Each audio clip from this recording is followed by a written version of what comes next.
Noite de horror em Paracatu, Minas Gerais. Homem invade igreja e mata 3 pessoas depois de assassinar a ex-namorada. No momento do crime, a mulher rezava com parentes do próprio agressor. Traficante suspeito de mandar matar a menina Vitória Gabriele no ano passado é preso em Araçariguama, no interior de São Paulo. O governo edita novo decreto sobre o porte e a posse de armas com restrição do acesso a fuzis. A reforma tributária dá o primeiro passo na Câmara dos Deputados. O projeto reúne 5 impostos em um só. O Supremo Tribunal Federal decide limitar o fornecimento de remédios de alto custo sem registro na vigilância sanitária. Comissão de Constituição e Justiça do Senado aprova projeto de lei que criminaliza a homofobia. Tumulto entre deputados governistas e representantes do movimento estudantil marca a terceira ida do ministro da Educação ao Congresso.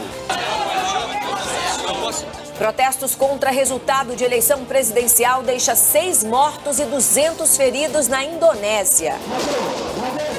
A FIFA desiste de realizar a Copa do Mundo com 48 seleções. Convocados para disputar a Copa América começam a se apresentar ao técnico Tite em Teresópolis.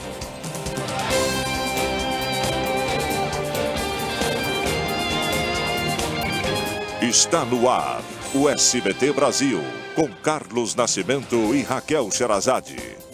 Boa noite. Boa noite. A intuição de 2 moradoras do Itaim Paulista, em São Paulo, salvou uma vida hoje. Elas encontraram uma recém-nascida que a mãe tinha acabado de abandonar. E você vai ver em instantes. O governo decide usar dinheiro da reserva orçamentária para compensar a redução de verbas da educação. Não perca, a gente volta já já.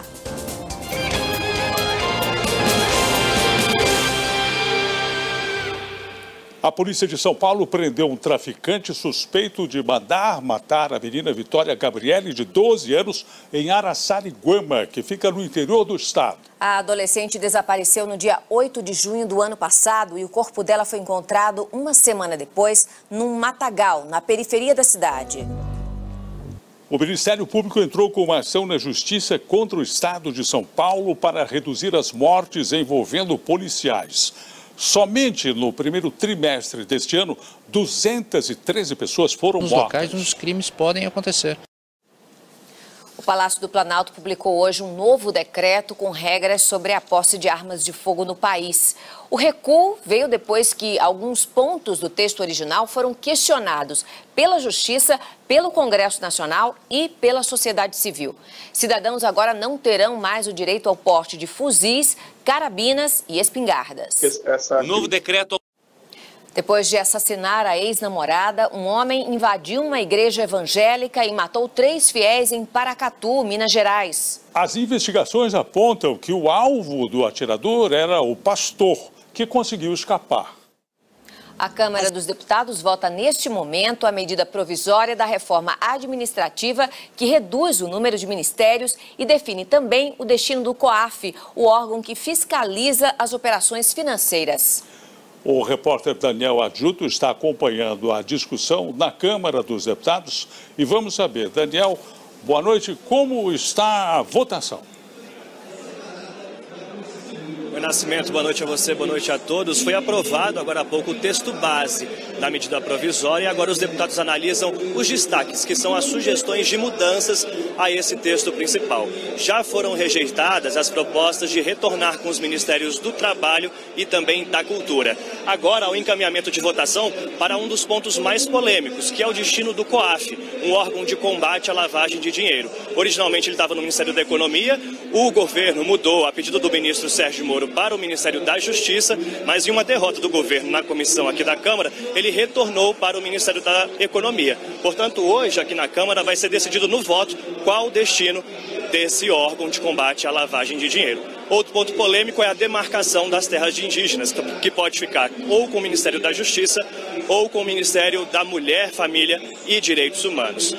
Ontem, os deputados aprovaram uma outra medida provisória que abriu o capital aqui do Brasil, das companhias aéreas, para 100% de investimento externo, de capital externo, ou seja, empresas estrangeiras vão poder atuar aqui no Brasil como companhias aéreas. Agora há pouco o Senado também aprovou essa medida provisória que agora vai para a sanção presidencial. Tudo isso foi um acordo costurado hoje pela manhã entre os presidentes da Câmara, do Senado e também o ministro da Casa Civil, como você viu. A Agência Nacional de Aviação Civil, ANAC, aprovou hoje a exploração do serviço de passageiros da empresa Globalia Linhas Aéreas, que administra a Air Europa. É a primeira companhia internacional que pede para operar na aviação doméstica no Brasil com 100% de capital estrangeiro. E já a partir da medida provisória aprovada ontem na Câmara dos Deputados. O Supremo Tribunal Federal decidiu hoje que o Estado não é obrigado a fornecer remédios de alto custo sem registro na Agência de Vigilância Sanitária. Os medicamentos somente serão garantidos em casos excepcionais de doenças consideradas raras e ultra raras. As ações deverão ser propostas diretamente contra a União. No Rio de Janeiro, a Justiça Federal ouviu hoje o ex-secretário de Saúde do Estado, Sérgio Cortes, que foi preso há 2 anos na Operação Fratura Exposta. Cortes responde, entre outras acusações, por desviar dinheiro do Instituto Nacional de Traumatologia e Ortopedia, que é um dos mais importantes do país. De ela parar de doer. Sobre as acusações feitas pelo ex-secretário, o Corpo de Bombeiros do Rio de Janeiro informou que desconhece todas elas e que está à disposição das autoridades. Sobre o caso da Dona Maria das Graças, que o SBT Brasil acabou de mostrar, o INTO informou que não tem nenhuma prótese de quadril no estoque e que um processo de licitação já está em andamento. A Comissão de Constituição e Justiça do Senado aprovou hoje a criminalização da homofobia. De acordo com o texto, a discriminação por orientação sexual ou identidade de gênero deverá ser punida da mesma forma que o racismo. 6 pessoas morreram e mais de 200 ficaram feridas em protestos contra o resultado das eleições presidenciais na Indonésia. O risco de rompimento de uma barragem assustou os moradores de uma cidade da Grande São Paulo. A situação também serve de alerta. A fiscalização nem sempre dá atenção às pequenas represas, que são muito mais comuns, mas também têm um potencial de destruição. A sociedade está em risco, né? E veja a seguir, FIFA desiste de Copa do Mundo com 48 seleções. O técnico Tite começa a preparação do Brasil para a Copa América. Não perca, a gente volta já já.